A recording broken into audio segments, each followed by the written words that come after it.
Non. Exactement, et on est en live, et tu viens de le dire. Voilà. Voilà.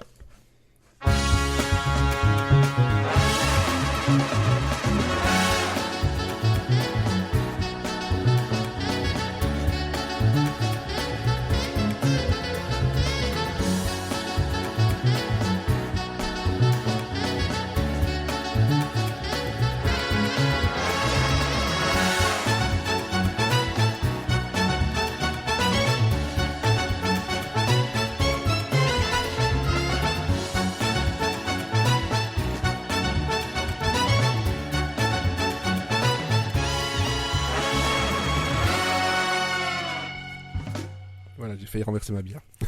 Ah bah bravo. Bonjour la cascade. Cascade. Je suis pouf, le cascadeur. C'est exactement ce que je voulais faire. Saison 8, épisode 18 de Monsieur Série and Friends. En petit comité, ça faisait longtemps. On les a tous C'était- perdus. C'était devenu une habitude, en fait, un trio. Puis il y a eu un moment où tout le monde voulait venir. Et puis là, il n'y a plus personne qui veut venir. Et on a les noms. Hein, on vous voit, on vous juge. Mais bon, heureusement, il y a les meilleurs qui sont là. Hein, donc, Elodie et Sarah. Voilà. Ça. Et moi, je suis toujours là parce que sinon, il n'y a pas d'enregistrement. je suis la caution... Non, j'allais dire une bêtise, donc je la dirai pas. Oh bah écoute, on est entre nous. Oui, voilà. Entre nous, comme dirait Amel Ben, c'est ça? Je sais Je plus. sais pas. Chimène Badi. Chimène Badi. C'est pas Ah là là. une seule et même personne, ça? Si. Probablement. On en revient C'était toujours à Fantomas. Scooby-Doo, finalement. Ou Fantomas. Ouais. Alors, on est en live sur Twitch, comme déjà maintenant 3 ou 4 semaines. Peut-être YouTube s'il se décide, parce que je ne change absolument rien dans les réglages, c'est lui qui décide. C'est gentil, hein, c'est YouTube, il fait « Oh non, aujourd'hui tu seras pas en live. » Bon, c'est pas très De toute grave. façon, j'aime pas ta gueule. J'aime pas ta gueule, effectivement. Et oh, on n'est pas loin de Jeff Panaclock, encore une fois. Ça va faire plaisir à Sophie. Le Jeff Panaclock multiverse. Quelle Voilà. angoisse. Ouais, quelle angoisse, Le effectivement. pire cauchemar, je pense. Est-ce qu'il n'y a pas pire que ça? Non, mais de toute façon, tout ce qui est à base de marionnettes, c'est angoissant. Ah, Ah oui. non, tu peux pas dire ça. Ma série que je vais... Sauf les Muppets. Ah, merci. Non, je veux dire pas mal. En fait, ce qui par m'angoisse, hasard. c'est les marionnettes où il y a un humain à côté que tu vois, tu vois. Ah oui, un Qui- ventriloque. Avec un bras dans le cul. Bah ouais, La meupette. alors que le consentement, c'est important. Le consentement, c'est important. Surtout pour les Muppets. Je sais pas pourquoi t'as dit ça comme ça, mais d'accord. Je sais pas pourquoi. Alors, On peut pour faire cet un jingle avec ça? Oh, mais je peux l'extraire parce qu'il y a personne qui a parlé pendant ce temps-là, c'est vachement bien. Et comme c'est enregistré en multipiste, j'ai vraiment que cette partie-là. Putain. Tu vas devenir un son, un jingle. Ah, même. Ouais, et je pense que si je peux récupérer le bonjour là-haut d'Elodie, là, ça va rendre aussi dedans. Tout le monde aura sa connerie, c'est vachement bien. Nous sommes des caricatures de nous-mêmes. Ah bah écoute, au bout Écoute, hein. de 8 saisons, voilà, pour certains, effectivement, ça commence. Alors, en parlant de saison, donc là, on va vous parler, entre autres, du pilote de Mixology, voilà, que moi j'ai même revu la saison complète, parce que c'était facile, et 10 épisodes. Voilà, mais bon, ça correspond bien au concept, et on en reparlera, et par contre, je crois que d'ici de nous trois, il y avait que moi qui l'avais déjà vu. Ouais. Voilà. Oui. Donc, comme ça, il y aura deux découvertes, des recommandations, et puis on va commencer par qu'est-ce que vous avez regardé, qu'est-ce que vous avez fait niveau série qui ne soit pas dans votre recommandation. Elodie. Pas grand-chose, mais parce qu'il faisait beau et que j'étais pas chez moi. Mais en vrai, Bonne raison. c'est une très bonne raison. Mais je commence à finir des saisons. J'arrive vers des fins. Il y a des fins un peu plus douloureuses parce que là, j'arrive vers la fin de Breeders, qui est une de mes comédies préférées. Oui. Et en fait, ça va me faire un peu mal quand je vais devoir la quitter parce que, je sais pas, je m'étais vachement attachée au personnage et je trouve qu'elle a vachement évolué au fil des saisons. En première saison, c'était vraiment très, très humour noir, mais très, très drôle.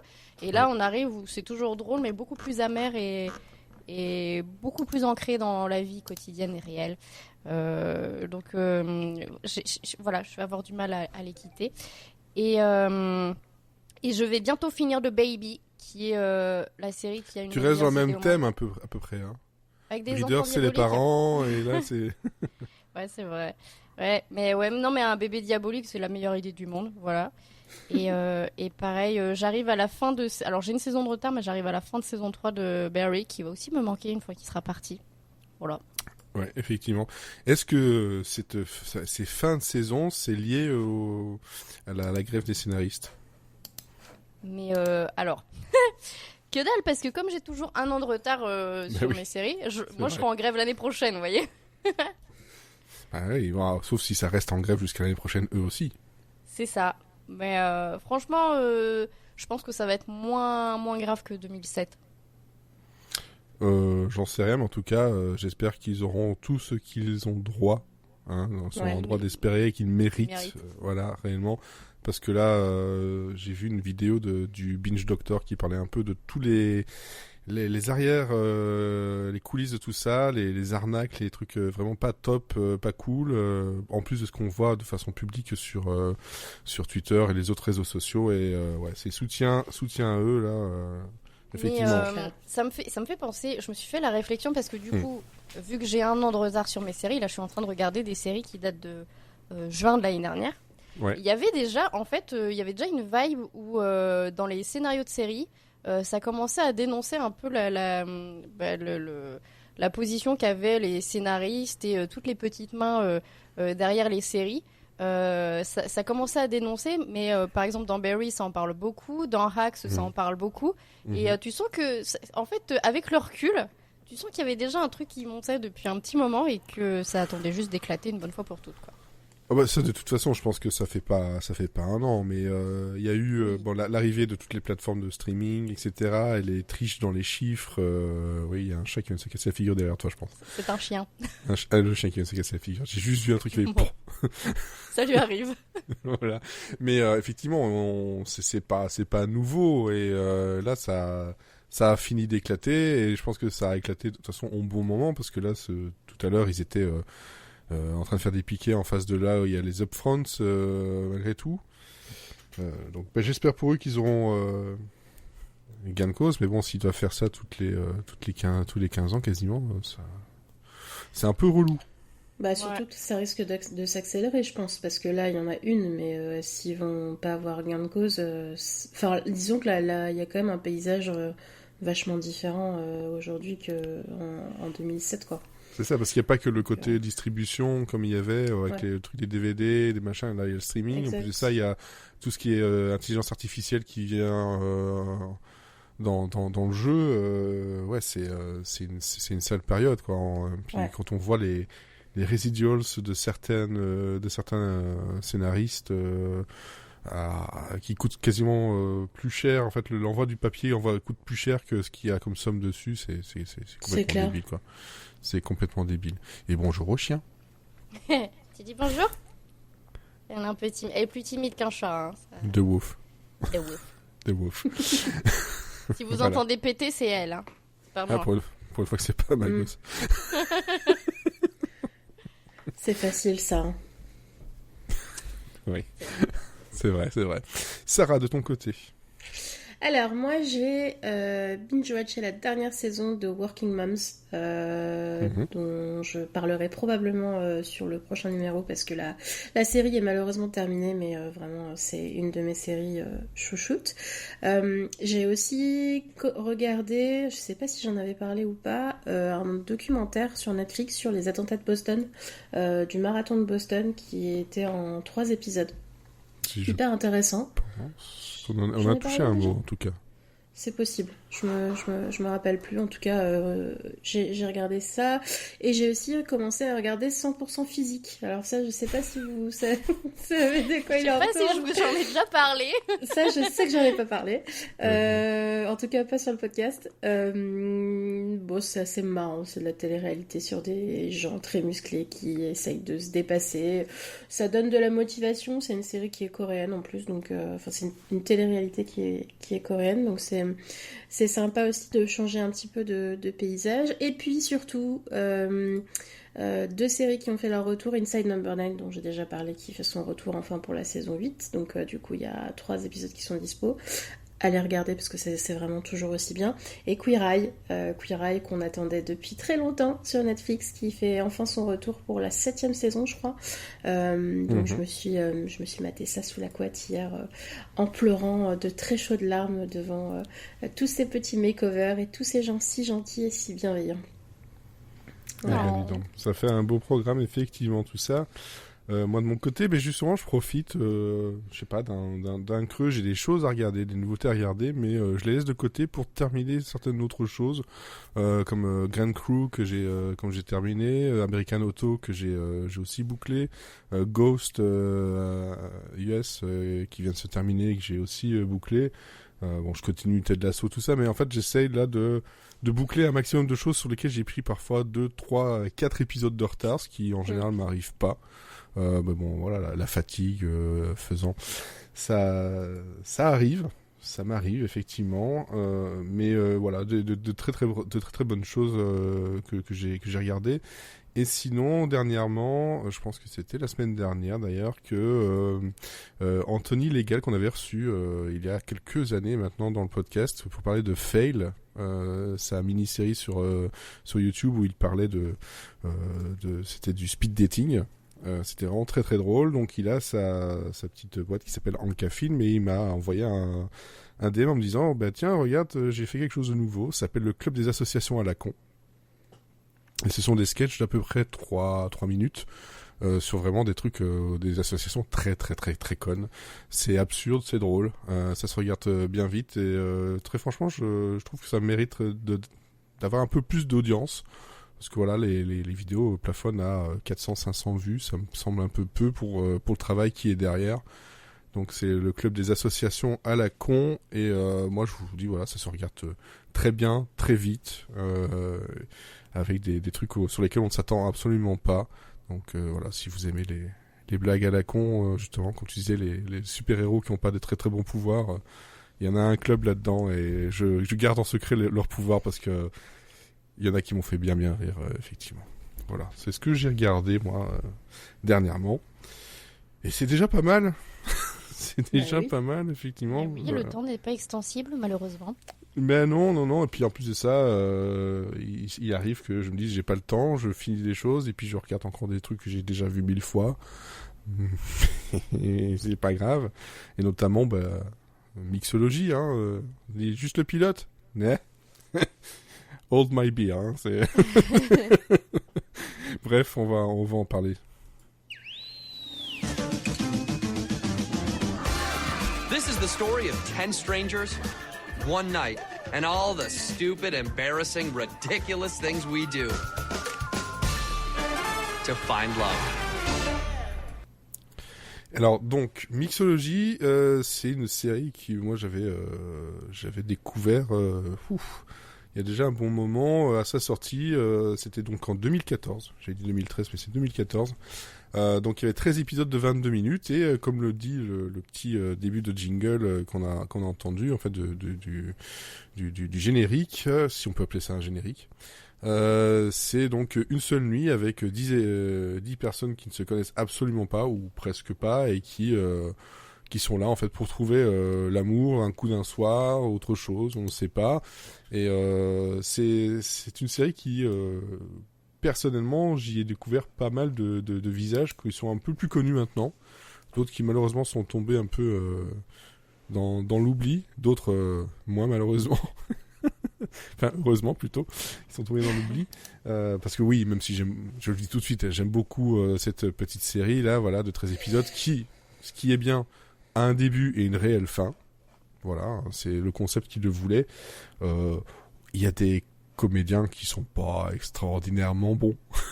On va pas se le cacher. Voilà, donc ça je l'avais vu, c'était sur ABC donc en 2014 et elle n'est jamais venue chez nous. Il n'y a pas eu de doublage, il n'y a pas eu quoi que ce soit de tout ça. Et tout ça se passe à Manhattan dans un bar qui s'appelle le Mix. Voilà. Et donc justement, mixologie, c'est autant le côté bar que mixer les différentes personnalités et un peu raconter ce qui va se passer là. Et bref, moi je me donnerai mon avis un peu plus tard, mais je vais donner la parole à quelqu'un qui ne l'avait jamais vu, qui l'a découvert, Sarah. Et ben, du coup, moi, j'ai regardé que le pilote, malheureusement par manque de temps, parce que j'aurais pu, je pense, regarder la suite, maintenant que je sais que c'est pas une série giga longue. Je trouvais que le concept était assez intéressant de se dire, c'est un peu un huis clos, ça se passe dans un endroit unique, il y a tout un univers autour. Et surtout, moi j'aime beaucoup ce genre de séries qui sont tournées au fur et à mesure des épisodes sur certains personnages. En particulier, j'avais adoré Modern Love, qui était un petit peu dans la même vibe, un peu moins cul, un peu plus amour. Et alors, Oui, c'est vrai que là on est plus sur du cul pour certains persos. C'est du dating, oui voilà, Oui. c'est du dating pur et dur, on va dire. Et c'est vrai que bon, ça donne aussi un peu un aspect. Alors nous, on n'a pas trop ça en France, cette culture du dating, bien que de plus en plus avec l'influence des Américains. Mais c'est vrai que je pense que pour l'époque, ça devait être assez intéressant de découvrir un peu comment les gens se rencontrent, etc. Ça a aussi un peu une petite vibe How I Met Your Mother, j'ai trouvé alors un peu dans les persos, un peu les meilleurs potes, forcément tout l'univers du bar, les gens qui se rencontrent, le mec qui arrive, au loin, tu te dis ah bah tiens c'est celui qui, enfin, j'ai oublié le nom des personnages hein, évidemment, mais le British du coup qui a un gros accent british, tu le vois, tu te dis bon c'est Barney Stinson quoi. Donc c'est vrai que du coup c'était assez intéressant ce petit côté nostalgie parce que moi j'ai pas revu How I Met depuis la diff. Après, bon, je me suis pas du tout attachée au personnage. Déjà, j'ai bugué parce que la nana qui joue l'avocate, j'étais sûre que c'était la chanteuse des Pussycat Dolls. C'est pas du tout. Maya, je crois qu'elle s'appelle. Ouais. Donc, du coup, j'étais tout au long de l'épisode, j'ai dit, mais je l'ai déjà vu quelque part. Et puis, en fait, je croyais que c'était elle. Et puis, en fait, pas du tout. Ah non, c'est Ginger Gonzaga qui est actuellement, enfin maintenant, si ça a été même annulé, elle était dans True Lies. Okay. Et dans She-Hulk aussi. Ah mais oui, voilà. Mais oui, c'est la pote qui joue encore une avocate en plus, non ? Oui. Ouais. Décidément, elle a un profil bien dédié. Peut-être. Et c'est vrai que j'ai trouvé aussi le perso donc qu'on suit là dès le début qui se fait larguer là, Tom, je crois il s'appelle. Ouais. Pour moi, c'est Ted Mosby quoi. Enfin voilà, c'est vrai que c'est un peu donc. J'ai trouvé ça sympa pour le concept, plus pour le côté, tu vois, on suit un peu des gens qu'on connaît de nulle part, voir comment ils vont se rencontrer, tu vois, ça crée un peu de la curiosité de se dire aussi que ça va aller très vite et de voir, ça se passe qu'en une soirée, donc ça c'est cool. Après, bon, j'ai trouvé ça quand même un peu déjà vu par rapport à l'écriture des personnages, et puis il n'y a pas beaucoup de diversité non plus de ce que j'ai vu pour l'instant, et ça m'a un petit peu gênée. Tout le monde se ressemble, bon, bah voilà quoi, ça c'est un peu dommage. On est chez ABC, hein. Voilà. Oui, mais du coup, voilà, ouais, tu vois, je veux dire, aujourd'hui, tu vas dans un bar à New York, les gens, c'est pas ça, quoi. Enfin, même en 2013, les gens, c'est pas ça. Donc, du coup, c'est vrai que c'est un petit peu dommage que ça manque de réalisme, tous ces gens très très beaux, là. Mais bon, je continuerai à regarder juste pour le barman, parce qu'il est super ouais, beau. Ne regarde pas ses photos actuelles, alors, au barman. Ah, merde. Ah, il a pris un coup de vieux. Ah. Ouais, moi, je crois que ça, des fois, ça peut... Oui, ça peut, oui, je sais, oui, mais bon. Du coup, j'ai très envie de regarder maintenant. Mais oui, ah non, il y avait aussi la nana qui joue la petite serveuse, là, qui était dans Glee. Ouais. Dans et qui du coup a un peu pareil, le même genre de perso dans Glee, donc je pense que un peu insupportable, un peu surexcité... dans tout ce que j'ai pu voir avec elle, à chaque fois, c'est le même ouais, elle est un peu typecastée aussi pour faire la même chose. Après, elle a une tête de elle était dans True Lies aussi. Ah, ok. Ils se sont tous retrouvés là-dedans, en fait. Ouais, c'est clair. Peut-être. C'est la malédiction de la série qui n'aura qu'une saison, en fait. Ça y est, ils sont pieds là-dedans. Ouais, mais encore une fois, tu vois, celle-là, elle a une seule saison. Mais d'un côté, je veux dire, tant mieux pour elle. C'est pas comme... Enfin, tant mieux pour elle, parce qu'en fait, il y a un début, il y a une fin, et en fait, en refaire une deuxième saison, ça aurait été juste reprendre d'autres personnages pour raconter d'autres histoires, et peut-être que là, la sauce prendrait moins bien, ou le concept, c'est bon, on l'a déjà vu, quoi. Ouais, ou alors il aurait fallu le faire dans un autre endroit où les gens se rencontrent. Oui, c'est ça. Genre en dehors d'un bar, ou pour refaire le truc. Après, moi, il y a 2 points qui m'ont un peu chafouiné. Le premier, c'est le mec, on est en 2013, il a pas de téléphone portable pour prendre le numéro de la nana, il écrit ça sur une serviette en papier. Oui. Bon, voilà quoi. Et puis, on voit pas beaucoup de cocktails. Moi, je pensais qu'on verrait un peu de la mixologie, tu vois, genre ouais, truc de ouf et tout. Bon, voilà. Alors, dans le pilote, non, on voit pas tant que ça. Après, sur 13 épisodes, il y a du mouvement, il y a d'autres personnages. On a les personnages principaux, mais on voit d'autres choses, d'autres angles, et parfois on revoit des choses, mais d'un autre angle, encore une fois. Donc c'est assez intéressant vraiment à regarder. Enfin, je prêche pour ma paroisse, on va dire un peu, mais c'est vraiment intéressant à regarder jusqu'au bout, parce que là, t'as vraiment une image globale de ce que c'est le truc. Le pilote a ce défaut de n'être qu'un prémisse d'une longue soirée, donc ouais. Oui, après moi je te dis, le fait que ce soit très court et sur une saison, c'est déjà ça me plaît bien, donc je regarderai, je pense. Voilà. Alors, Elodie. Eh ben, tout pareil que Sarah. Pourtant, c'est une comédie, bon sang. Qu'est-ce qui se passe? Non, mais par contre, moi, je regarderai pas la suite. Mais en fait, non, mais c'est marrant parce que j'ai exactement la même liste de thématiques. J'ai pensé la même chose avec How I Met Your Mother, parce que en fait, il y avait cette mode à cette époque-là de faire de la. En fait, ça voulait surfer sur Friends et de faire voilà des séries de un peu bande de potes et de raconter que sur le mode anecdote, que même s'il y a un fil rouge, que c'est plein de petits moments de vie qui sont rassemblés, qui n'ont pas forcément trop de liens entre eux. Comme A to Z qui a eu aussi à peu près au même moment, quoi. C'est ça, il y avait une petite mode comme ça. Là, je trouve effectivement que c'est intéressant d'être sur un huis clos et en fait, je pense que effectivement, ce qui sauve le truc, c'est que dès le départ, on sait qu'on va boucler, quoi. Il y a un début, il y a une fin et on va raconter tout ce qu'il y a entre les deux.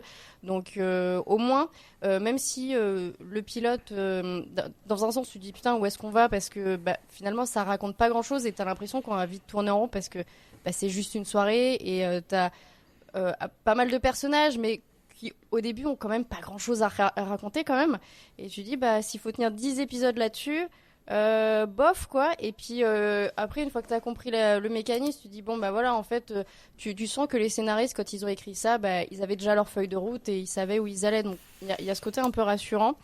Mais j'ai du mal à accrocher aux personnages parce que je les trouve hyper clichés. Et ouais, j'ai passé 20 minutes à me dire mais putain, je l'ai vu dans quoi ça? Mais si, je connais sa tête. Donc, du coup, ça m'a un peu sorti. Mais en fait, ouais, ils sont tous un peu tête à claque. Et surtout, en fait, je trouve que les mecs ont hyper mal vieilli, quoi. C'est lourd. Enfin... Alors, mais justement. Ouais, j'ai trouvé ça un peu problématique par moment. Enfin, problématique. Disons que ça passerait pas aujourd'hui, quoi. Ah ouais, non, mais les deux du début, là, ils sont à la chasse, quoi. C'est lourd. Ouais. Mais outre ça, je pense après encore une fois, comme on l'a déjà dit dans un autre épisode, voilà, c'est que oui, c'est lourd, mais il faut pas oublier que des gens comme ça, malheureusement, il y en a. Et donc, est-ce qu'ils font pas les dépenses pour autant? Après, ouais, c'est certain. Après, en fait, je pense que, alors vous en avez parlé parce que j'ai entendu le podcast sur ce sujet-là, mais il y a une différence entre le dépeindre et le dépeindre et le mettre en valeur. Et le mettre en valeur. Là, le mec, à un moment donné, il dit putain, il y a une meuf qui est en train de gerber, je vais aller la pécho. Bon, ça veut dire que la meuf est complètement bourrée et il y va, quoi, pour ça. C'est à ce moment-là qu'on met ton jingle. Le consentement, c'est important. Ah oui, le consentement, c'est important. Ça n'enlève rien, sauf que malheureusement des personnages problématiques comme lui. Oui, moi je suis pas pour le fait de retirer les personnages problématiques. Pour moi, ça reste quand même des arcs très importants dans les séries et dans le cinéma, et parce que c'est la vie aussi. Mais il faut qu'il y ait quand même, je pense, malgré tout derrière un schéma qui explique que oui, il est problématique. Si vous n'avez pas compris qu'il n'était pas problématique, voilà pourquoi, tu vois. Alors, mais justement, malheureusement là-dessus, c'est que le pilote n'est pas suffisant pour pouvoir expliquer tous ces personnages-là. C'est, comme je disais, c'est le problème de ce truc-là. Si tu restes sur le pilote, tu vas te dire, Ok, lui il est juste problématique, lui il est comme ça, lui c'est le gentil, enfin le gars qui se croit gentil, mais en fait c'est juste, il est juste autant problématique parce qu'il a d'autres, d'autres soucis, machin. Il y a chaque personnage comme ça qu'on voit, surtout le premier se concentre sur ce trio-là et donc je vais reprendre le nom de tous, donc de Tom et et Maya en fait, parce que c'est vraiment là le duo de base, mais après tu auras Liv et Ron. Donc Ron c'est le personnage dont on parle ici qui est British. voilà, qui est British. Puis on a un épisode avec Bruce et Jessica. Bruce, c'est le roux, celui qu'on a vraiment dit qui dit qu'il a vu quelqu'un gerber, qui dit je vais la taper, qui dit aussi de toute façon t'as vu comment je suis, moi je prends tout ce qui passe, en gros, hein, c'est ça, c'est vraiment le mec il se déprécie énormément et il en devient un connard en fait. Mais le British, comme tu dis, Ron, donc Adam Campbell, moi c'est un acteur que j'ai vu là, que j'ai découvert là, que j'ai revu, j'étais content de le voir dans Great News. Et lui je l'aime beaucoup quoi. C'est clair que lui je l'aurais vraiment vraiment bien vu dans le How I Met Your Father quoi. Y a aucun problème à la place de l'autre British, peut-être. C'est dommage, c'est vraiment le cliché. D'ailleurs faudrait que je vous parle de How I Met Your Dad, hein, parce que voilà, j'ai vu le pilote qui n'a pas été vendu, et il y a des personnages qui sont là-dedans qui se retrouvent dans How I Met Your Dad. Donc encore une fois, comme tu disais, tout ça était lié, c'était une période quoi, c'était les périodes entre 2013 et 2015 où on essayait d'avoir une série un peu Friends mais pas trop, et un peu Met Your Mother parce que c'était déjà en plein boom. Voilà, ils essayaient de trouver un truc qui marchait pas mal. Ouais, puis c'est de la série qui coûte pas cher parce que t'as qu'un seul décor pour toute une saison et tu tournes autour de pas tant de personnages que ça en fait. Non. Donc et en fait c'est l'avantage aussi de ce pilote, c'est que franchement j'ai pas vu le temps passer parce qu'il y a quand même pas mal de personnages, c'est hyper dynamique. Et le montage moi je trouve le montage il est fou quoi. Il y a un côté un peu Ocean's 11 dans ouais, certains trucs. En fait, tu suis le mouvement des personnages qui t'amènent vers d'autres personnages, c'est hyper bien fait. Et en fait, même si en un épisode, évidemment, tu peux pas vraiment connaître tous les personnages, c'est centré à chaque fois couple par couple, mais en fait, t'as quand même assez rapidement, t'arrives à situer tout le monde, les liens entre eux, et t'as déjà toutes les informations sans que ce soit vraiment... bonjour, je suis Machine, enchantée, tu vois, des fois des trucs un peu gênants. Là, en fait, c'est très fluide dans la présentation des personnages, et malgré qu'il y en ait beaucoup, t'as pas non plus un espèce de côté théâtre de boulevard où chacun entre par une porte et se présente et repart. Enfin, voilà, c'est hyper bien fait quand même dans la présentation. Il y en a certains qui entrent par une porte et qui laissent un petit souvenir, hein. Mais ce qui est marrant aussi, c'est même, tu vois, les moments de flashback. Enfin, c'est ce que j'allais dire. Je sais pas pourquoi j'ai utilisé le mot marrant. Les moments de flashback sont hyper intéressants aussi. Ouais, alors il y en a des marrants, mais c'est vrai que du coup, tu vois, c'est quand même assez bien amené. Ça amène un tout petit peu de profondeur au personnage. Tu vois, et ça arrive pas comme un cheveu sur la soupe, quoi, sous la soupe. Donc tu l'as pas vu, mais tu sais qu'il est là. Cheveux ninja. Donc du coup c'est vrai que voilà, ça c'était, mais je suis assez d'accord avec toi, c'est quand même assez fluide. Et j'ai vu que le gars il avait aussi fait, il avait écrit sur Very Bad Trip, The Hangover. Ouais, ils ont écrit et coproduit le premier et le deuxième Very Bad Trip. Ouais, c'est ça. Et donc du coup tu sens aussi un peu cette façon de monter à la Ocean's 11 dans la création du pilote quoi. Ouais, voilà. Donc mais par contre voilà, là donc John Lucas et c'était Scott Moore. C'est un duo qui a beaucoup travaillé ensemble, mais surtout pour le cinéma. Niveau télé, ils ont juste fait mixologie. Ils venaient juste de sortir de Hangover en fait, et ils l'ont proposé à ABC. Et ça a été pris très vite. Il y a eu Bad Moms aussi de leur côté. Dans la foulée, ouais. Voilà. Bon, il y a des choses un peu spéciales. Le dernier film, c'est Jaxie, et je sais même pas ce que c'est. Donc c'est le problème. C'est Bad Moms, c'était marrant d'ailleurs. Donc, mais on sent la même vibe, tu vois, de gars qui ont envie de faire des films pour faire la fête, quoi. Enfin, il y a quand même un film et série, il y a quand même une... Bon, ils vont pas faire Cannes, quoi. Non, bah, voilà, c'est sûr. Moi, il y a un truc aussi que, bon voilà, pourquoi j'aime beaucoup cette série-là, c'est justement pour son rythme et ce côté échange et j'ai beau la regarder, je vais pas dire tous les ans non plus, hein, faut pas faut pas déconner, mais je la revois vraiment avec plaisir assez souvent. Toi, je me la refais les 13 épisodes d'un coup et à chaque fois, pour moi, je redécouvre un peu la construction, le montage et je me dis à la fin, ils arrivent à un truc où tu te dis vraiment, ils ont tout détricoté devant toi. Et te le servent à la fin, c'est vraiment bien fait. C'est pas forcément toujours bien écrit, c'est pas forcément toujours très drôle. Il y a des trucs qui sont peut-être plus problématiques encore maintenant. Déjà avant, ça l'était, mais là, on le voit encore plus fort.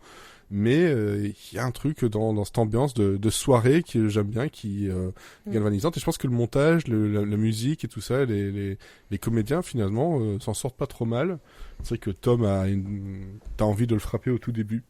T'as envie de le frapper, il est chiant, il est neuneux, mais tu finis par apprécier un peu son histoire. Même chose pour Maya, qui est la femme qui en fait a été élevée comme un mec et qui pour elle voilà tout le monde est un con. Mais tu vois qu'il y a quelque chose derrière aussi. Enfin, chaque personnage comme ça a son truc, et moi celle que j'aime beaucoup, c'est Liv. Elle est toute douce. C'est un espèce de bonbon. C'est la sœur de la mère, non? Non, c'est pas la sœur. C'est la pote collègue de Maya.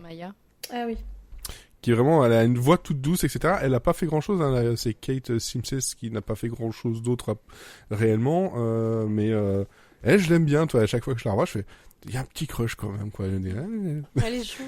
Elle est chou, toi. Je me retrouve dans une soirée comme ça, mais moi, c'est vers elle que je vais. C'est pas Maya ou quoi que ce soit, même si oui, il y a la mère là, de Casey, je crois. Ouais. Non, c'est pas Casey. Non, Casey, c'est la non, c'est la baronne. C'est Alexis Cara, peut-être c'est Jessica. Je sais plus du tout. Oui, c'est ça. Voilà. Jessica, qui aussi... single mom. Single mom, ouais. C'est son nom quand même. Elle, voilà aussi, mais il y a des trucs, toi, à chaque personnage, à chaque fois, je les retrouve, je les aime bien, et même Bruce, celui-là, le roux, tu parlais de mixité, il y a un roux. Ouais, mais il est lourd, hein. Donc, Il est lourd, mais toi, même lui, à chaque fois, je me surprends à... C'est un relou, un roux lourd. Un roux lourd. Je me surprends à, en fait, à le détester au départ, et à plus le comprendre vers la fin. Tu vois, à ne pas l'excuser, mais à comprendre certaines choses, quoi. Et c'est vraiment ce personnage, à chaque fois ça me fait le même effet, et pourtant je sais ce qui se passe derrière, quoi. Non, mais après c'est vraiment le comportement type du frat boy des années 2000, tu vois, je vais smash that, la meuf elle est bourrée, on y va, de toute façon... Enfin, tu vois, et même... Puis on le voit bien avec son pote, pendant l'espèce de petit montage, on les voit en train de se disputer, puis en train de se battre, puis ils se parlent plus pendant... Ouais, et puis même, il critique direct la meuf de son pote, en disant que c'est une connasse, enfin, tu vois, il utilise plusieurs fois le mot bitch. Bon, clairement, il est détestable, c'est fait exprès, je pense. Maintenant, il faut voir comment son personnage évolue. S'il y a une évolution, c'est cool. S'il reste con et que ça passe crème, bon, moi, ça m'aurait saoulé, quoi. Mais après, pour le coup, ils sont tous vraiment ancrés dans l'époque où la série est sortie, parce qu'on retrouve vraiment tous les archétypes qu'on retrouvait dans toutes les séries de cette époque-là, quoi. Et c'est pour ça aussi que j'ai pas trop envie de regarder la suite, en vrai, parce que comme tu disais tout à l'heure, Sarah, c'est un peu, enfin, on a un peu déjà vu tout ce qui se passe dedans, c'est... Voilà. Oui, c'est une époque qui est révolue et c'est vrai que parfois t'as un peu envie de tourner la page. Alors moi j'ai pas revu du tout de séries de cette époque-là, du coup c'est vrai que là je suis un peu retombée dedans.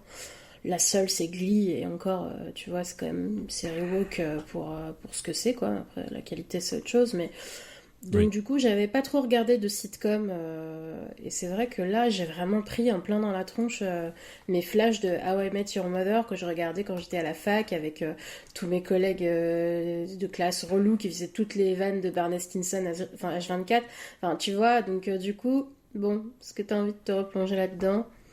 Pourquoi pas, mais pour le coup à comparer un The After Party de maintenant, C'est un peu la même, c'est un peu la même construction où t'es sur un huis clos où bon là il y a un crime et tout le monde est suspect, et tu passes de personnage en personnage comme ça. Mais là j'ai plus envie d'y aller parce qu'il y a vraiment une plus grande originalité, puis il y a le côté aussi parodique qui joue beaucoup. Ouais. Mais où là pour le coup tous c'est vraiment des archétypes et des caricatures, mais parce que voilà c'est une parodie. Que là, en fait, j'ai juste l'impression que ça remplit un cahier des charges au niveau des personnages, quoi. Après, il y a peut-être aussi un truc, c'est que vous le découvrez maintenant, donc quasiment 10 ans plus tard. Ah oui, il y a 10 ans de série derrière. Moi, à l'époque, bon, je vais pas dire que c'était le truc le plus original, mais le montage, la façon dont c'était raconté, je me suis dit, mais c'est vachement cool, quoi. Parce que il y avait pas ça, parce qu'il faut rappeler que au moment où c'est sorti, c'était New Girl, Two Broke Girls qui sortait. On avait Cougar Town, et puis c'était à peu près la même chose. How I Met Your Mother était encore là, mais c'était pas les trucs les plus originaux, mais qui marchent toujours très bien, quoi. Mais après, je pense que même pour aujourd'hui, ça reste un concept assez original, hein. En soi, tu vois, le côté... Le concept, tu vois, c'est un truc qui pourrait très très bien sortir. Bah, comme je disais tout à l'heure, regarde Modern Love, ça a 2 ans, 3 ans. Enfin, c'est vraiment ancré dans notre époque. C'est plus, on va dire, l'écriture des personnages qui est un peu... qu'on a déjà vu, quoi. Je pense effectivement, si on avait regardé... Enfin, moi, je sais que si j'avais regardé à l'époque, j'aurais très certainement adoré, comme j'ai adoré How I Met Your Mother, comme Modern Family, comme toutes ces séries, tu vois, qu'on regardait à ce moment-là, quoi. Mais là, après, bon, là, je me dis, c'est une après-midi. Je suis quand même assez curieuse de voir les autres couples et de voir les autres persos, donc... très franchement, j'aimerais avoir ton avis sur l'intégralité, voir comment tu vois, surtout avec la fin. Moi, c'est vraiment quelque chose que j'aime bien. Malheureusement, pour la voir, bah, voilà, faut se débrouiller, quoi, parce qu'il y a moyen, effectivement, mais il y a pas de DVD, il y a pas de nulle part, quoi. C'est vraiment là, c'est là, c'est pas faute de vouloir faire dans la légalité. Après, si c'est pas dispo, on trouve d'autres moyens. Bah oui, c'est ça. Puis bon, je pense que venant de quelqu'un qui a travaillé dans le DVD pendant 10 ans, alors, je peux vous dire que ça me fait mal, mais bon. Bah ouais, c'est ça. Moi, quand il y a moyen de trouver des moyens vraiment légaux et faciles, etc., de regarder les choses, je suis à fond pour, hein, bien entendu. Mais là, c'est pas faute d'avoir cherché, quoi. C'est clair. Et puis, très franchement, c'est pas aujourd'hui que ça va changer. Cette série-là, voilà, je pense que je fais partie des rares qui m'en souvient encore très très bien et qui la ressort comme ça, genre la mixologie, c'était quand même cool. Ouais, moi j'en avais jamais entendu parler, pour le coup, pour moi c'était un ovni, quoi. Ouais, bah, je connaissais 2 noms, mais après tu m'aurais demandé ce que ça raconte, j'aurais été incapable de te le résumer, hein. Et voilà, comme ça vous avez au moins déjà vu le pilote, et puis bah si jamais tu veux faire un retour sur la saison complète une fois que tu l'auras vu, bah, n'hésite pas, que ce soit ici ou même en privé. Ou ailleurs. Voilà, effectivement. Ici ou ailleurs. Ici ou ailleurs, effectivement. Donc, globalement, je suis content parce que c'est une comédie que mes Mélodies a appréciée. Ouais, dis donc. Et marquez-le dans le calendrier, ça arrivera pas tous les jours. Hein. C'est ça, effectivement, c'est ça. Donc, on va passer aux recommandations. Et est-ce que j'ai mon petit jingle? Oui, il est là.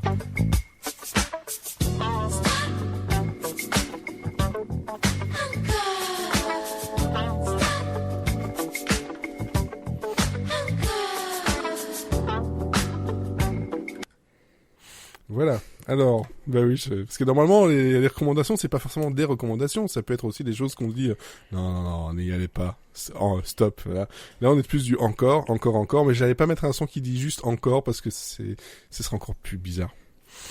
J'aime bien ce générique, ce petit jingle. Très ambiance RTL2 à minuit. Ouais. Je ne dirais plus qui c'est. Hein. Et ceux qui écoutent le podcast depuis un moment savent de qui ça vient, ce truc. Voilà. Ah là là. Voilà. Et je pense que Sarah le sait pas. Pas du tout. Donc, tu vois, je suis extrêmement gênée. J'essaie de regarder ailleurs pour l'instant parce que c'est extrêmement awkward pour moi cette situation. Est-ce que tu veux savoir et que je te gâche le truc? Bah oui, je veux bien savoir. C'est Plastique Bertrand. Ah. que j'avais vraiment est-ce que j'avais vraiment besoin de savoir? Putain. Non, mais trop tard, tu le sais. Voilà. Maintenant, t'es obligé de vivre avec. Moi, de toute façon, je vais oublier d'ici 3 heures à peu près. Bon, moi, j'ai quand même Me pris connaissent. que la partie où on n'entend pas Plastic Bertrand. Oui, parce que j'allais dire, là, il était méconnaissable. Hein. Ah oui, non, c'est pas lui. La musique, elle est encore bien sympa. Ça fait boulard des années 70, mais après, bon.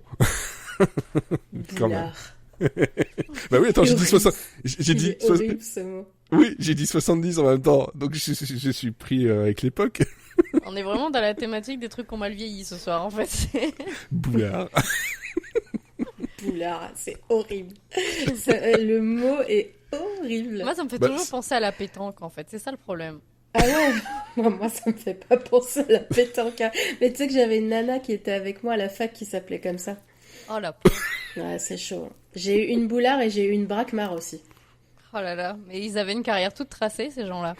Et pourtant non, parce que je n'étais pas à la faculté de la pornographie, mais Tu me déçois un peu. la faculté de la pornographie. Et si c'était une série AB, ce serait les couilles des couilles brisées.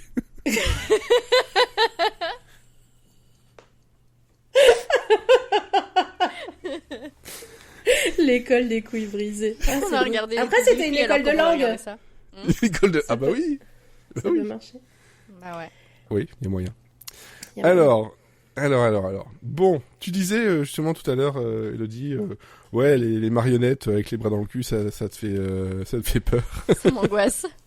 Bon, là, il n'y a pas de bras dans le cul, que je sache. Mais c'est arrivé il y a une semaine sur Disney+. Oh, c'est légal, on peut le regarder légalement. Et il y a 10 épisodes d'une peu près une demi-heure. Ça s'appelle The Muppets Mayhem, ou les Muppets Rock'n'Roll en français. Bah oui, pourquoi pas. Bah oui, bah pourquoi français, quoi, comme d'hab. pas. Oui, après, bon, ça va, ça colle plus ou moins à l'idée du truc, donc c'est... bon, voilà. Et de quoi ça parle? Donc je sais pas si vous êtes très au fait des Muppets, hein, et des personnages qui sont dedans, mais il y a un groupe qui existe dans les Muppets, dont Animal, je pense que Animal, vous connaissez Animal, le batteur, donc Animal fait partie, et qui s'appelle donc justement The Electric Mayhem. Et c'est Dr. Teeth and the Electric Mayhem, donc Dr. Dent et le groupe électrogène en français. C'est mignon. Mais bon, voilà. Heureusement, les chansons qui se trouvent dans cette série ne sont pas traduites. Ouf, hein, ça n'a pas été rechanté par les doubleurs non plus, donc on a les voix originales, ça fait un peu bizarre parfois. Mais de quoi ça parle? En gros, là on est sur une série où on a une Nora qui est une recherche et développement assistante dans une maison de disques en perdition, voilà, qui elle voit sa boss qui lui dit bah il faut tout brûler, de toute façon je vais fermer le truc, ça sert à rien, la musique j'y comprends plus rien, c'est nul. Cette boss c'est une Muppet, hein. Autant le dire tout de suite, hein. Il y a que quelques acteurs et des guests un peu dans tous les sens, et des guests très très sympathiques d'ailleurs dès le premier épisode. Et elle fouille en fait justement en coupant tous les dossiers, elle voit qu'il y a un dossier un peu bizarre où en gros il y a ce groupe-là, le Dr. Teeth, qui leur a promis un album depuis maintenant plus de 20 ans. Sauf que depuis plus de 20 ans, même 30 ans, ils sont partis en tournée. Une tournée qui ne se finit jamais. Et donc ils avaient promis de sortir l'album quand la tournée se terminerait. Mais elle se termine pas. Mais ils ont eu une avance de plus de $450,000, donc il serait temps de sortir l'album. Et pour elle, c'est l'occasion rêvée de pouvoir sortir un album d'un groupe qui est adulé par tout le monde, voilà, qui est connu par tout le monde depuis des dizaines d'années. Et donc elle va aller les rechercher. Et vraiment, la série, c'est ça. C'est en gros elle qui essaie de faire en sorte que ce groupe insaisissable finisse par enregistrer un album réellement et qu'elle puisse décoller dans sa carrière complètement. Et donc c'est joué par Lily Singh, voilà, qu'on a pu voir, je pense que c'était surtout sur YouTube. Voilà, je l'ai pas vu beaucoup ailleurs, personnellement. On a aussi d'autres personnages plus ou moins connus, mais globalement, il faut bien le dire, les personnages humains sont ceux qui jouent le moins bien. En fait, on sent qu'ils sont vraiment là pour servir de lien entre toutes les Muppets. Les Muppets sont à mourir de rire.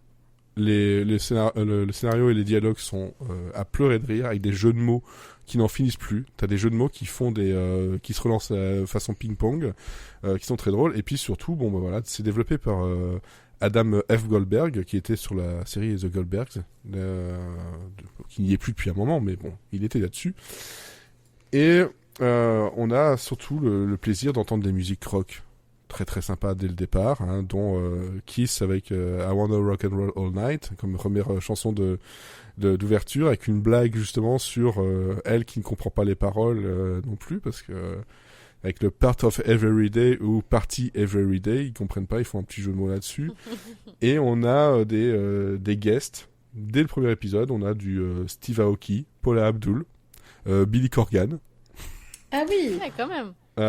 Ouais, et encore, je n'en cite que quelques-uns comme ça. Il y a Tommy Lee qui fait un petit truc qui dit que son tatouage Mayhem, c'est parce que c'est à cause du groupe. T'as Lil Nas X qui est aussi dedans, t'as Ziggy Marley, puis t'as d'autres non-chanteurs, hein, Kevin Smith, Ben Schwartz, voilà, il y en a énormément. Et ils jouent leur propre rôle. Mais surtout, il y a un truc qui est vachement cool là-dedans, c'est que t'as les petites histoires de ce groupe-là, très limite hippie. Ils ont un van ils ne l'arrêtent jamais, parce qu'en gros, s'ils l'arrêtent, ça explose. Donc la seule façon de s'arrêter, c'est le ralentir, oui. C'est de le ralentir et tu parles de planche. c'est de le ralentir un petit peu et puis de sauter du truc.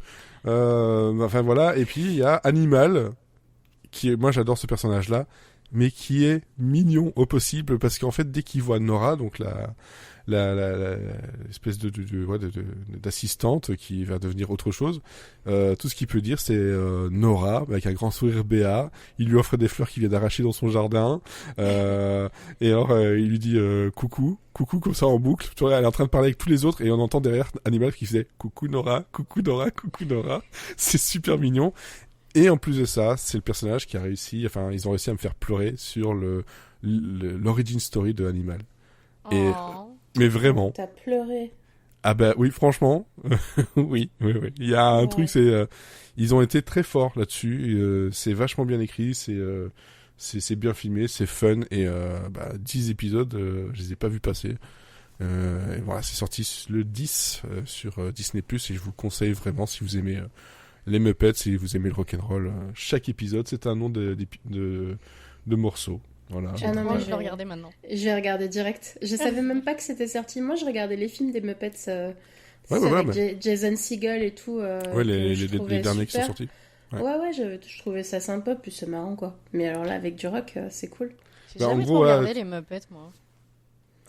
Mais moi j'avais bien aimé la série qu'ils avaient sortie il y a pas mal d'années, là, qui a été annulée très vite, où c'était façon mockumentary, où ils écrivaient... C'était au milieu des années 2010, ça? C'était 2014? Ouais, si, ça me dit quelque chose. Dont un épisode où t'avais Animal qui faisait une bataille de solo de batterie contre Dave Grohl.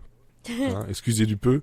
Mais voilà, t'as plein de choses comme ça, et puis les épisodes, dans le niveau nom, t'as Fortunate Son, t'as Virtual Insanity, Drift Away, We Will Rock You, True Colors, voilà, tout est vachement bien. Et puis je te dis, les jeux de mots, à un moment donné, il y a des jeux de mots autant en français qu'en anglais, parce que j'ai un peu regardé aussi ce que ça donnait en français, certaines choses. Ils se sont amusés sur les jeux de mots. Il y a un moment donné, ça dure bien 1 minute, où en gros ils se renvoient la balle sur des jeux de mots, qui n'en finissent plus. Et j'étais là, mais ils sont cons, c'est tellement drôle, quoi. Et après, voilà, comme je disais, les personnages humains, ils sont là, ils sont pas mauvais, mais on s'en fout un peu. Il y a un espèce de triangle amoureux un peu, pareil des Muppets, entre humains. C'est sale. Merci je précise parce que... non, je précise parce que quand même, mais la Muppetophilie, quoi. Mais bof, quoi, voilà. Et mais c'est... Ah, mais oui, je vois les acteurs. Le roux, là, je le connais. Donc ouais, je l'ai vu. Alors le roux, on vient d'en parler d'un, mais... Non, mais il y a un gars qui joue... Alors, il joue JJ. JJ... Ouais, je vois plus son nom, c'est... il était dans Anders le dans Workaholics. Oui, Anders Holm, c'est ça, il est dans Workaholics, en fait. Pourquoi je l'ai vu, moi? Ça Et me dans dit Champions, peut-être enfin, il jouait avec Non. Dame Divine souvent. Hein. rien. Ouais, peut-être. Ouais, j'ai dû le voir là-dedans. Dans Champions ou alors dans des films. Mini Project Non, j'ai jamais Modern regardé Family ça. Je t'ai tout dit, hein. Il va tous me les donner. Non, mais du coup, je les regarde. Non, mais j'ai dû le voir dans des comédies à la con, genre Célibataire mode d'emploi, Le Nouveau Oui, c'est bien son Stagiaire. Voilà, mais t'as vraiment tout un tas de personnages comme ça, avec des personnages secondaires. Mais les personnages principaux... Ouais, voilà, quoi. Faut pas trop en attendre. Mais je pense que quand on regarde une série comme ça, en tout cas moi, c'est pas les personnages humains que j'attends. J'attends les guests et j'attends de voir les Muppets. Et là, on me dit, ça tourne autour du groupe de rock des Muppets. Ok, c'est bon, je suis vendu, quoi. Voilà. Donc voilà, je vous conseille ça. Et puis, le doublage français est bon aussi, donc vous pouvez y aller. Et les musiques, c'est Giacchino qui est derrière. Donc bon, Ils ont fait bonne adresse. une bande originale exprès pour en fait, c'est des reprises. Hein. Le premier épisode se termine sur Have a Little Faith in Me de Joe Cocker, qui est très très très belle d'ailleurs dans cette reprise. Donc non, c'est un groupe de cover band. C'est un cover band mais très connu, quoi, qui a promis un album. Donc je n'ai pas vu, en tout cas, peut-être que ça va arriver après. Okay. Voilà, je vous conseille. Elodie, de ton côté. Oui. Et ben moi je vais vous parler de Shining Girls, qui est une mini-série en 8 épisodes. C'est dispo sur Apple TV+. Et c'est vachement moins marrant que les Muppets. Et on va faire un grand écart. En même temps, si t'étais venu avec une comédie, j'aurais rien compris. Hein. Ça aurait pu. Non. Faut jamais dire jamais. Oui, voilà. Et donc Shining Girls... Oui. Comme diraient les Lonely Island. Ou Justin Bieber. Oh. Je préfère la version de Lonely Island. Shining Girls, on y suit Kirby, qui est jouée par Elisabeth Moss, et qui, il y a quelques années, s'est fait agresser violemment en promenant son chien au bord de la plage. Et elle n'a pas vu l'agresseur, elle a seulement entendu sa voix, et même si elle a réussi à finalement s'en sortir, le monsieur, il a quand même réussi à l'éventrer et à lui laisser un objet en souvenir à l'intérieur. Voilà, bon appétit pour ceux qui sont en train de manger. Oh. Et Kirby, c'est pas la seule victime, elle est juste la seule à avoir survécu. Et en fait, le tueur a laissé tout un tas de victimes derrière lui pendant des décennies. On sait pas qui c'est, il est complètement insaisissable. Et en fait, je vous passe beaucoup de détails de l'histoire, hein, je fais en largeur. Mais Kirby va vouloir le pourchasser. Et pour ça, elle va être aidée d'un journaliste qui s'appelle Dan et qui est joué par Wagner Moura. Sauf que... en fait, là, ça pourrait être... Ça y est, j'ai touché un point. Je l'aime bien, je l'adore. Ah, et On le bien... voit pas assez, je trouve. Donc, C'est vrai. cool. C'est vrai. Et là, il a un très beau rôle, en vrai. C'est peut-être un des meilleurs qu'il ait fait. Et en fait, alors comme ça peut sembler être une histoire assez classique de chasse à l'homme avec voilà un tueur en série et un journaliste et une ancienne victime qui le pourchasse et qui veulent vengeance. Mais en fait, il y a un petit twist. C'est que Kirby, elle a une particularité. C'est une boule rose qui aspire des choses. Depuis tout à l'heure, j'y pense. Je me dis, mais pourquoi ils ont donné ce nom de personnage pour un perso comme ça, quoi? En fait, c'est pas son prénom, c'est son surnom. C'est pour ça. Ah, ok. Mais pareil, enfin, c'est très bizarre. Mais c'est mignon. Elle s'appelle Bibou, c'est son surnom, et elle va traquer un tueur en série. Bibou. C'est vraiment ça, c'est beaucoup trop mignon pour le cadre. Y a rien qui va. C'est vrai. Alors, avant que tu reprennes, j'ai vérifié, il y a effectivement une bande son complète de Mayhem avec leur version et ils ont réussi à faire des versions complètes du peu de chansons qu'il y a du groupe. Ok. Voilà. Chouette. Allez. Donc Kirby a une particularité. Oui, c'est qu'elle doit tout noter dans un petit carnet, genre même les choses les plus basiques, style son adresse, avec qui elle vit, le nom de son chat, enfin des trucs comme ça, parce que en fait tout semble Comment changer. respirer. Non, quand même pas. Mais parce qu'en fait, tout semble changer constamment autour d'elle. Par exemple, en fait, un jour, elle habite avec sa mère et en fait, quand elle rentre chez elle le soir, en fait, elle s'aperçoit que elle vit pas avec sa mère. Elle est mariée avec un de ses collègues et elle a aucun souvenir de comment elle en est arrivée là, quoi, de son passé. Tu sais que tu vas avoir un extrait de son de ce que tu vas dire. T'as même pas fini ton mot aucune. Elle a aucune. Désolé. Oh, elle a aucune idée. Bon, bref. Et en fait, c'est que des choses comme ça. Elle veut rentrer chez elle, mais elle arrive pas à ouvrir la porte et elle se retrouve face à un inconnu qui lui demande mais qu'est-ce que vous faites devant chez moi? Et quand elle regarde ses papiers, elle s'aperçoit que c'est pas son adresse en fait et que pour elle, dans sa tête, elle avait toujours habité là. Enfin, que des choses un peu étranges comme ça. Et problème de mémoire, il faut qu'elle mange du poisson. Ou alors l'oméga 3. Qu'elle arrête de rentrer bourrée tous les samedis, quoi. Ouais. J'habite ici, moi. Qu'est-ce que vous faites dans ma salle de bain? Sauf que, en fait, si dans les premières minutes de premier épisode, on se dit, bon, voilà, peut-être qu'elle souffre de traumatisme depuis son agression, tout ça. Très vite, alors je vous spoil un peu, mais on s'en doute très vite, et si je vous dis pas ça, en fait, la série n'a aucun intérêt. Il y a de la science-fiction. Clairement, c'est pas juste un problème un problème neuronal, dirons-nous. Voilà, il y a de la science-fiction et je vous dirai pas quoi parce que sinon ça spoile vraiment tout. Et voilà. Donc c'est marrant ça. Ouais, alors ça va être compliqué. Je vais vous dire pourquoi j'ai bien aimé la série, mais je pourrais pas exactement tout vous dire parce que c'est vraiment une série à twist et ça serait dommage de tout gâcher.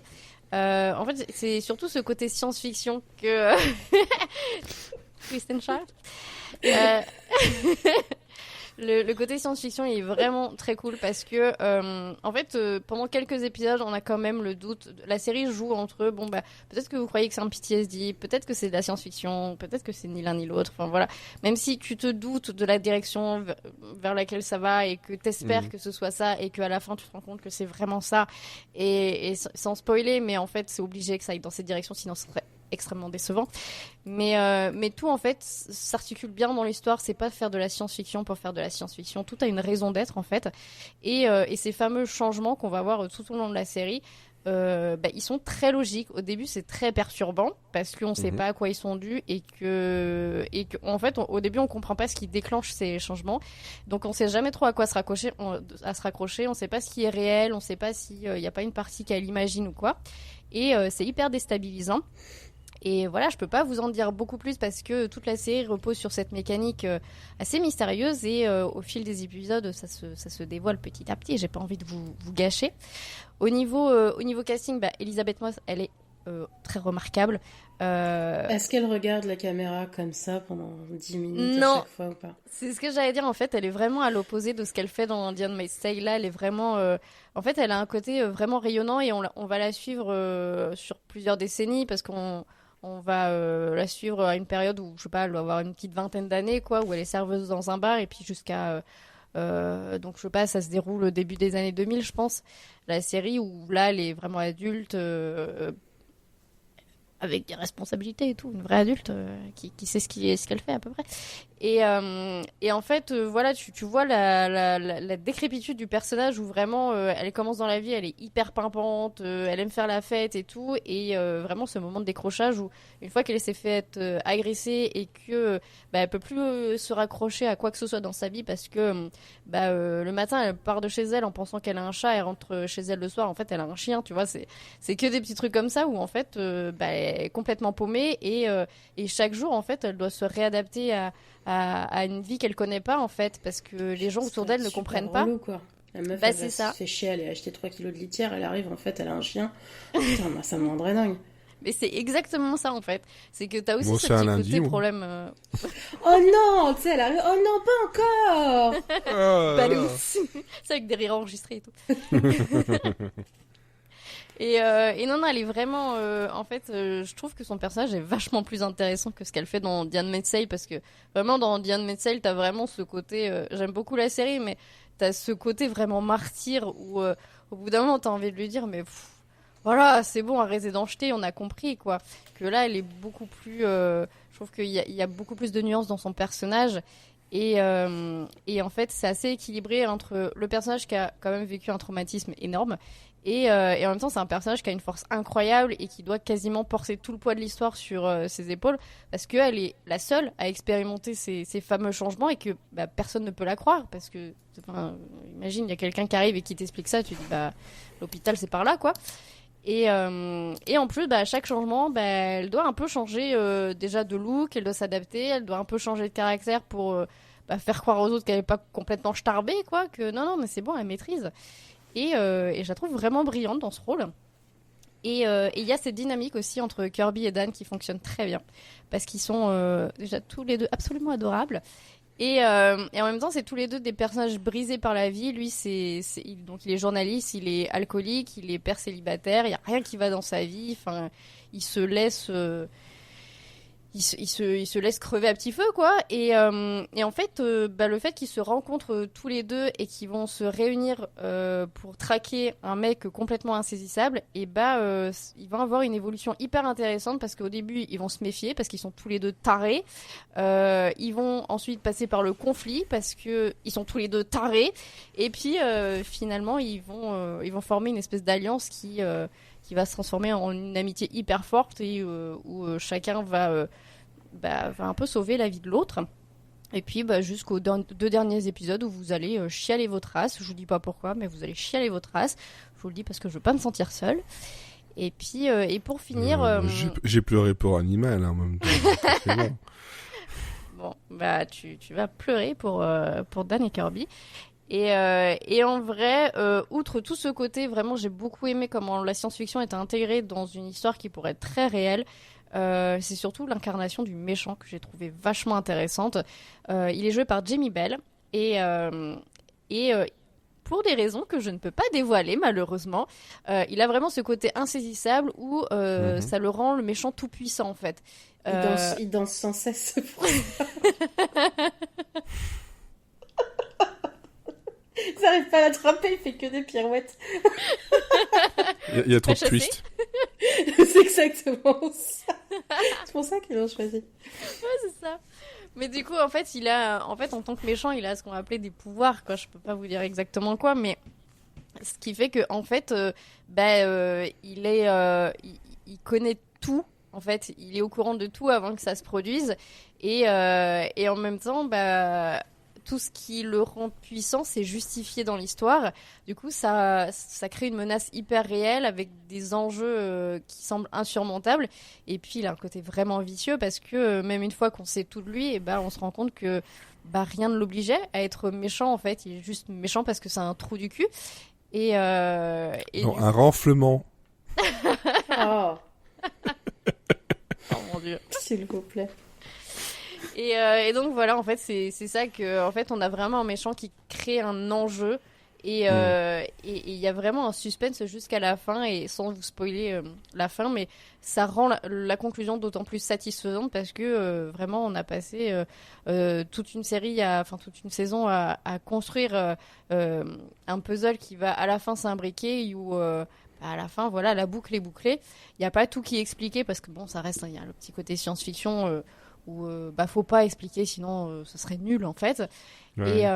Et voilà, donc c'est un super thriller et c'est des épisodes qui sont un peu longs, c'est du 52 minutes, mais en fait c'est tellement haletant que on voit pas le temps passer et voilà, c'est une mini-série, il y aura pas de suite et c'est génial, c'est sur Apple TV, vous pouvez regarder légalement, c'est incroyable.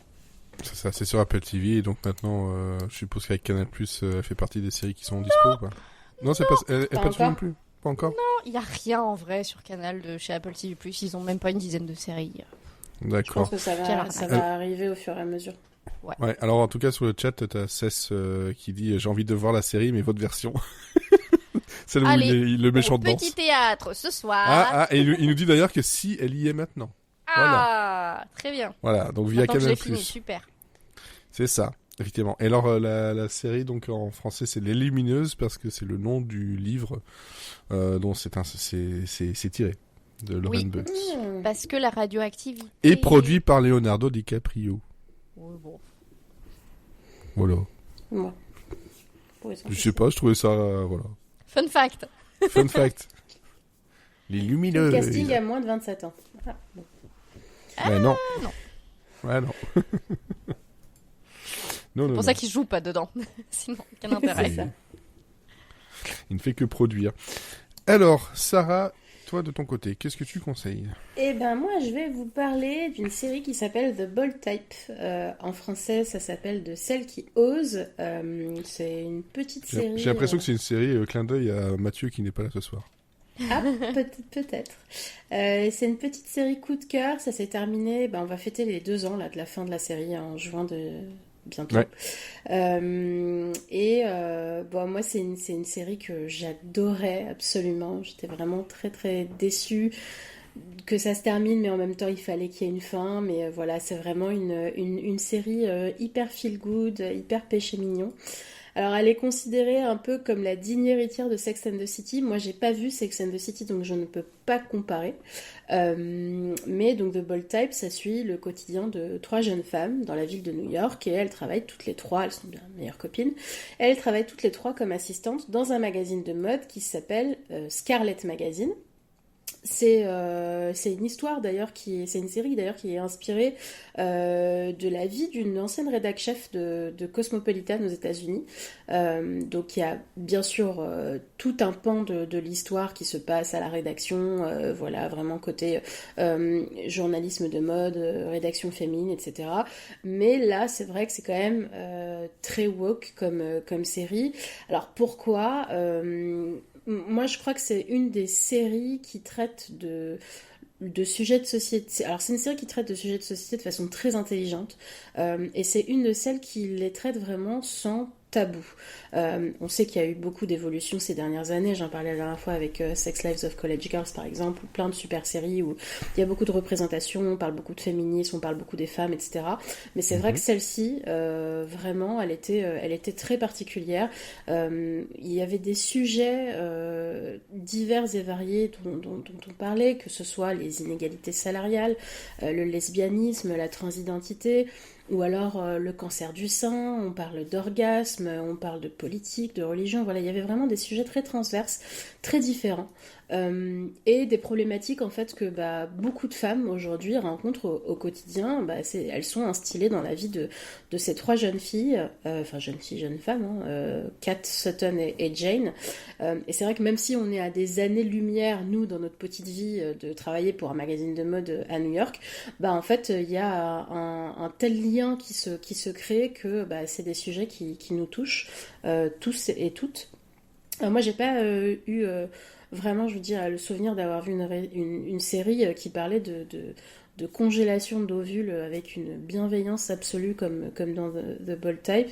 On sent que c'est une série qui a été aussi bien sûr écrite par des femmes avec des personnages féminins très très forts, dont notamment moi un personnage que j'adule absolument, qui est celui de la rédactrice en chef, qui s'appelle Jacqueline, qui est interprétée par Melora Hardin. On la connaît surtout pour son rôle de Jan dans The Office. Exactement. Et là, elle est dans un rôle... Alors, si vous avez regardé The Office avant de regarder The Bold Type, elle est dans un rôle complètement différent, et c'est vraiment pour notre plus grand plaisir. Et c'est... Tu t'attends toujours à ce qu'elle fasse des vieilles phases cheloues comme dans The Office, et pas du tout. Elle est... c'est vraiment la boss qu'on rêve tous d'avoir, surtout en tant que femme, je pense. Une fois dans sa vie, elle est hyper bienveillante, c'est une vraie mentor, vraiment elle est incroyable. Et quant aux 3 filles, donc Kat, Jane et Sutton, on l'a vu d'ailleurs récemment dans The White Lotus saison 2, ça a été un peu sa révélation, parce que c'est vrai que The Bold Type c'est une série un petit peu confidentielle, notamment en France. Ça passait, je crois, un moment donné sur Teva. Elle est sur Prime, en tout cas en Belgique. Exactement, elle est aussi dispo sur Prime en France, mais c'est vrai que voilà, il y a pas eu de véritable, on va dire, gros mouvement quand c'est sorti. Et donc les trois filles, elles ont toutes des parcours de vie et des personnalités hyper différentes et très complémentaires. Elles ont une bienveillance et une relation aussi amicale l'une avec les unes avec les autres qui est incroyable. C'est vraiment, tu vois, la série de gens qui se tirent vers le haut, qui sont hyper fun, et des copines que t'as envie d'avoir, quoi. Et c'est vrai que elles ont aussi en plus des métiers hyper différents au sein du magazine. Kat, par exemple, elle est super intéressée par tout ce qui est communication, réseaux sociaux, etc. Elle est hyper engagée politiquement. C'est une lesbienne, enfin elle va découvrir, elle va faire son coming out au fur et à mesure de la série, donc elle va vivre une relation notamment amoureuse avec une jeune musulmane, donc il y a aussi tout un pan du lesbianisme qui est traité sur les questions de religion, sur les questions de culture, c'est hyper intéressant. Sutton, quant à elle, c'est vraiment la caution, on va dire, un petit peu mode, petite jeune nana qui vient du fin fond du, je sais pas quel trou du cul d'état américain dont elle vient, et du coup, elle vit vraiment le rêve new-yorkais, quoi. Elle veut être styliste. Et puis, Jane qui initialement, d'ailleurs, je crois, est censée un peu être le personnage principal. C'est elle qu'on suit dès le début, puis après, on se rend compte très vite que les arcs se forment aussi autour de Sutton et de Kat. Et Jane, pour le coup, elle est journaliste, donc on va suivre son évolution. Elle rêve d'être rédac-chef, et c'est vrai que, alors, la vie au sein de Scarlett et en tout cas de la rédaction, elle est assez glamourisée. Hein. C'est un petit peu les bisounours, mais il y a quand même de vraies problématiques pour les gens qui travaillent dans le métier, qui sont assez réalistes. Et du coup, c'est intéressant de voir aussi ce pan-là parce qu'on l'a jamais vu, je crois, à la télévision. Alors j'ai parlé beaucoup de femmes, mais il y a aussi des personnages masculins très intéressants, que ce soit les petits copains de Jane qu'on croise un petit peu au fur et à mesure de la série, et Sutton aussi qui va vivre pareil une histoire d'amour fulgurante avec un homme plus âgé avec qui elle travaille. Il va y avoir vraiment des considérations un peu plus complexes, on va dire.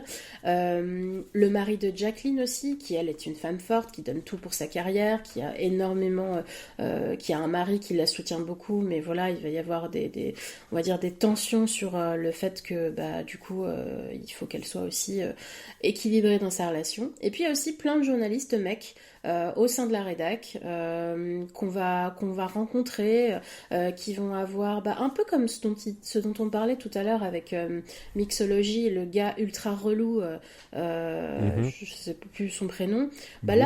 Bruce, voilà. Là c'est un petit peu similaire, alors pas aussi hardcore que lui évidemment, mais des personnages qui ont justement qui vont apprendre à se déconstruire au fur et à mesure des saisons, et c'est des process qui sont hyper intéressants parce que ça soulève des problématiques qui peuvent être encore floues aujourd'hui pour beaucoup de personnes, notamment par exemple il y a beaucoup d'épisodes tournés autour du consentement, avec plusieurs points de vue différents. On voit un des persos qui ne comprend pas ce qu'il a fait de mal, et voilà comment les femmes vont essayer de l'accompagner pour justement lui faire comprendre, et faire comprendre aussi à son audience masculine, parce que ça passe aussi par ça dans la série. Donc c'est vraiment hyper chouette. C'est bien sûr ultra drôle, évidemment. J'ai parlé de sujets très sérieux, mais tout ça reste quand même bien sûr une comédie. Donc on a juste envie d'être, comme je disais tout à l'heure, copine avec toutes ces nanas. Et elle est très très bien notée, notamment sur Rotten Tomatoes. Je crois qu'elle a 97% de fresh.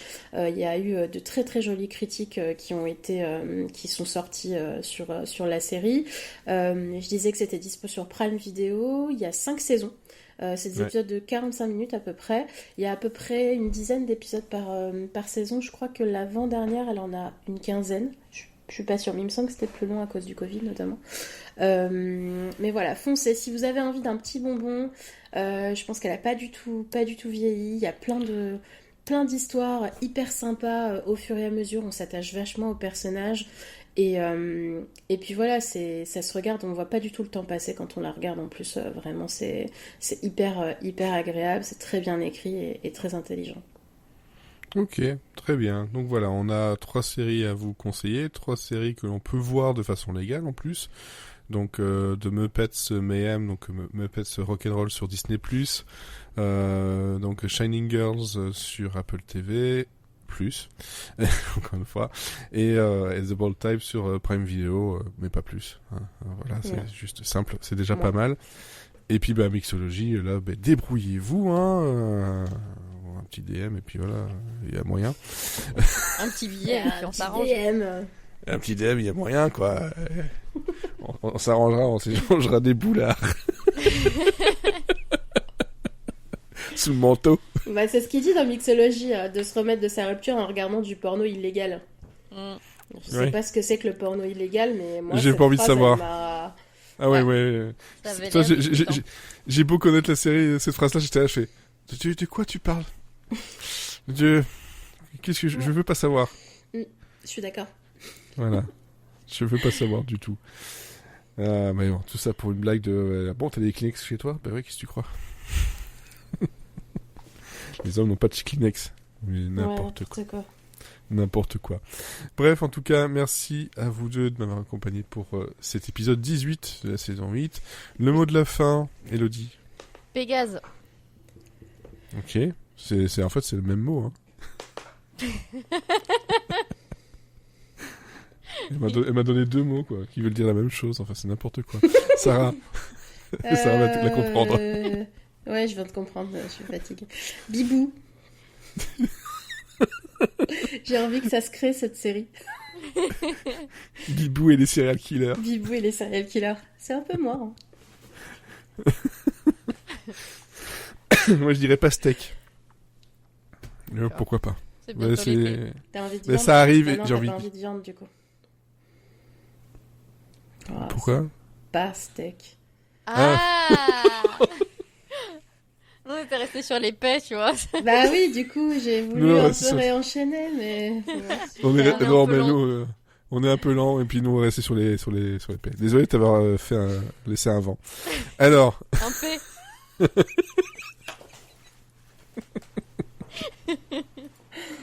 Arrêtons-nous. Oh Il est arrivé si tard. bah ouais, bah, il a mis 3 plombs à se charger aussi, j'y peux rien, moi. Et puis quand il s'est chargé, c'était trop tard. Le moment putain. était passé. Exactement. Allez, en tout cas, merci à vous de nous avoir écoutés en live, merci de nous écouter aussi en replay. On vous donne rendez-vous dans 2 semaines pour Monsieur Série and Friends et dans une semaine pour un phase B qui ne sera pas un bourrage de mixtape. Hein. On peut pas faire que du bourrage non plus. Pas du bourrage de boulard. Ok, c'était gratuit, ça. Oui. Plaisir d'offrir, choix de recevoir. Je vais le Je- recevoir. Je pense que bourrage de boulard sera le titre de cet épisode. Chouette alors. C'est vachement chouette. Bonne série, bonne semaine et surtout, Bonne jolie.